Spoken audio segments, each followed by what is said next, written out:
18वां सवाल देखिए, माना त्रिभुज के आधार की लंबाई क्या हो गई, यक्स हो गई। माना त्रिभुज के आधार की लंबाई यक्स हो गई और शीर्ष काल जो होगा यानी शीर्ष काल यानी जो ऊंचाई जो होगी उसका कह रहा है लंबाई का 2/3 है। लंबाई आपका यक्स है, इसका 2/3 है, यानी हो जाएगा आपका 2x/3, ठीक ना। तो त्रिभुज का क्षेत्रफल जो हो जाएगा, त्रिभुज का क्षेत्रफल बराबर क्या होता है, 1/2 गुणे आधार मतलब आधार की लंबाई और गुणे शीर्ष का मतलब ऊंचाई, ठीक। तो हो गया 1/2 गुणे आधार आपका यक्स है और ऊंचाई आपका 2x/3 है, ठीक। तो 2 से कट गया, ये 2 है, ठीक। तो 2 से कट गया, बचा यक्स, यक्स गुणा एक्स में करेंगे तो क्या हो जाएगा, x²/3, x²/3 हो गया। फिर उसके आगे कह रहा है यदि उसका आधार 2 सेमी कम और शीर्ष 2 सेमी अधिक कर दें तो आधार के नई आधार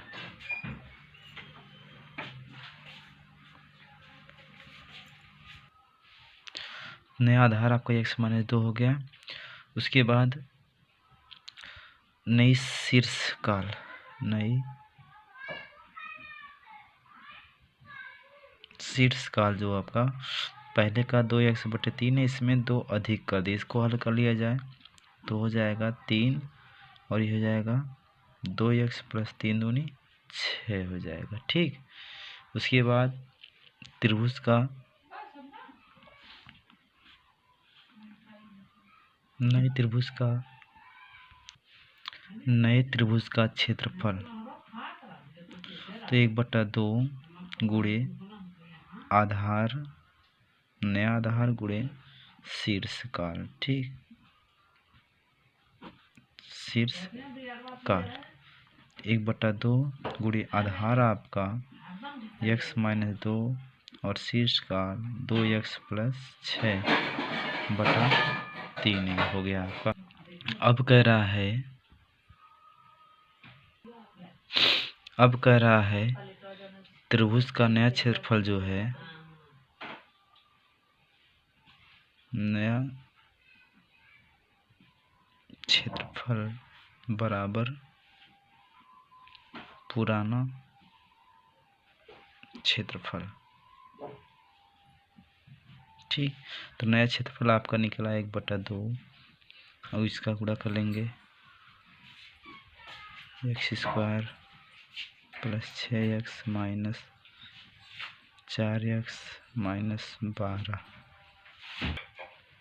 बराबर पुराना क्षेत्रफल x²/3, 1/2 पक्षांतर कर लेंगे, x² से घटा लेंगे प्लस 2x - 12 बराबर x²/3 गुणे 2/1 हो जाएगा, पक्षांतर हो जाएगा।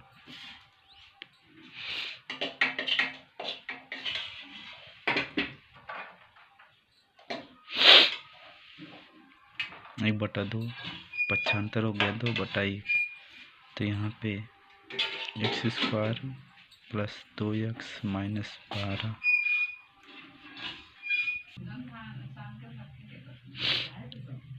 3 आपका है ही, 3 से डिवाइड हो गया तो बचा कितना आपका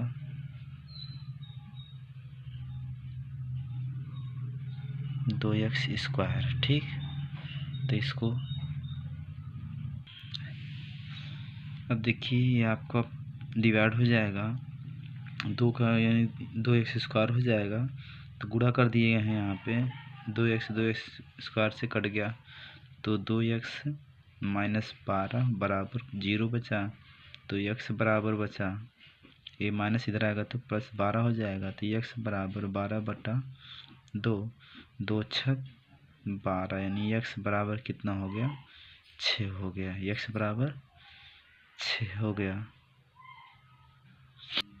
यानी आधार कितना निकला, आधार बराबर आपका 6 हो गया। और शीर्ष काल जो हुआ 2 गुणे 6/3, 3 दूनी 6, यानी 2 गुणे 2 बराबर 2 दूनी 4 निकला। तो त्रिभुज से क्षेत्रफल केवल पूछा है, त्रिभुज का क्षेत्रफल बराबर होता है 1/2 गुणे आधार गुणे ऊंचाई। तो 2 6 और बचा आपका 3 गुणे 4, तो बराबर 4×3 12 सेमी स्क्वायर। ये आपका आंसर हो जाएगा 18वां सवाल का पूरा। 19वां सवाल कह रहा है किसी त्रिभुज के 2 कोणों का अनुपात 2:3 है, इन कोणों का योग तीसरे कोण के बराबर है। तो पहले मान लेंगे, ठीक। तो माना, यानी 19वां सवाल, ठीक, सवाल नंबर 19, माना पहला कोण जो होगा 2x हो जाएगा और दूसरा कोण 3x। अनुपात दिया है, 2 कोणों का अनुपात दिया था 2:3, यही आपको 2x माने और 3x मान लिया, ठीक। तो तीसरा कोण कह रहा है, तीसरा कोण जो है, ठीक, दोनों कोणों का योग के बराबर है 2x + 3x, यानी कितना हो गया तीसरा कोण, 3 2 5x हो गया, ठीक है ना तीसरा कोण। तो त्रिभुज में आप जानते हैं त्रिभुज में तीनों कोणों का योग 180 अंश होता है, यानी पहला कोण आपका 2x + 3x प्लस तीसरा कोण आपका 5x बराबर कितना हो गया 180 हो गया। अब इसमें आप 3 2 5 5 5 10, 10x बराबर 180, तो x बराबर 180/10 कट गया, तो x बराबर कितना निकल गया 18, x बराबर नहीं 18 निकल गया। तो पहला कोण आपका हो जाएगा,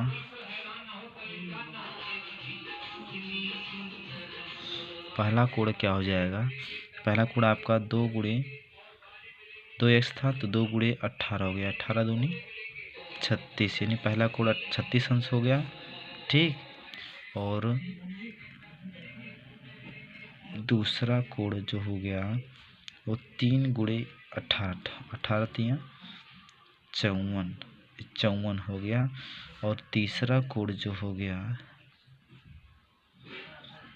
तीसरा कोण आप निकाले थे 5, यानी 5 गुणे 18, तो 18 × 5 = 90 अंश। ये तीनों आंसर हो गया आपका, पहला कोण 36, दूसरा 54, तीसरा 90 अंश, ठीक। सवाल है, ठीक। ये 20वां सवाल है, माना की दूरी बराबर d किलोमीटर, ठीक। माना की दूरी बराबर d किलोमीटर और स्थिर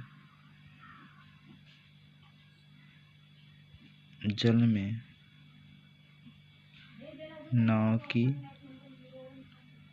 चाल बराबर x किलोमीटर प्रति घंटा हो गया, ठीक। तो इसलिए धारा की दिशा में नाव की चाल, धारा की दिशा में नाव की चाल,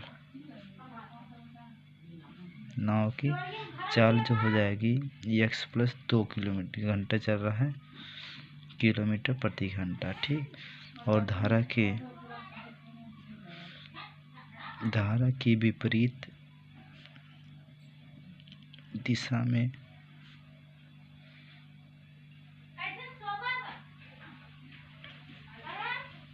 नाव की चाल x - 2 किलोमीटर प्रति घंटा।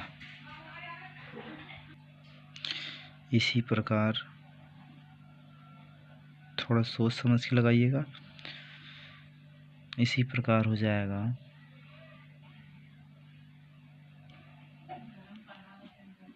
धारा की दिशा में चलते ये चलने पर लगा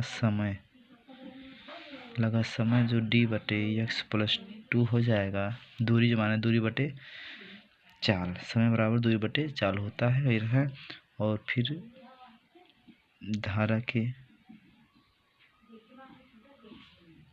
विपरीत दिशा में चलने पर लगा समय बराबर d/x-2। ठीक, x-2। तो प्रश्नानुसार क्या कह रहा है? तो प्रश्नानुसार हो जाएगा d/x+1। d/x+1 बराबर 16 घंटे। समय आपका 16 घंटा दिया है। इसको हल कर लेंगे तो d बराबर हो जाएगा 16 कोष्टक में x+1, यानी d बराबर 16x+16। समीकरण नंबर 1 मान लेंगे। इसी प्रकार दूसरे शर्त से जो धारा की विपरीत दिशा में, ये धारा की दिशा में था। ठीक, तो धारा की विपरीत दिशा में, धारा के विपरीत दिशा में समय बराबर आपको हो जाएगा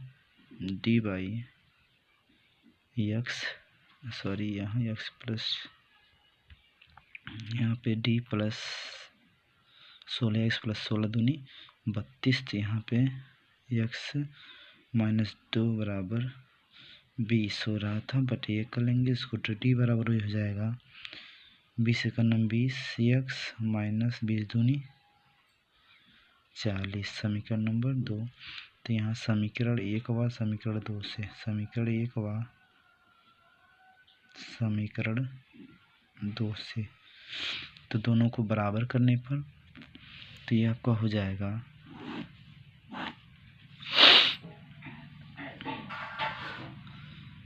20x-40 बराबर ही हो जाएगा 16x+32। तो 20x इसको लेकर -16x हो जाएगा बराबर ये 32, इधर आएगा तो +40 हो जाएगा। 16 में से इसको घटाएंगे तो 20 में से 16 घटाएंगे तो 4x बचेगा, और इसको जोड़ लेंगे तो 72 हो जाएगा। ठीक है, 30 और 32 यानी x बराबर 72/4। तो हो जाएगा 18 चौक 72, कट जाएगा। तो x यानी चाल उसकी जो हुई 18 किलोमीटर प्रति घंटा हो गई। ठीक, ये पहला आंसर हो गया आपका। जो चाल उसका पूछा था 18 किलोमीटर प्रति घंटा, और x का मान समीकरण 1 में रख देने पर दूरी बराबर तो आपका 16 × 18 + d। ठीक, 16 × 18 + d यानी 32। उसके बाद 16 × 18 करेंगे 288 + 32 यानी बराबर 320 किलोमीटर दूरी हो गई। ठीक।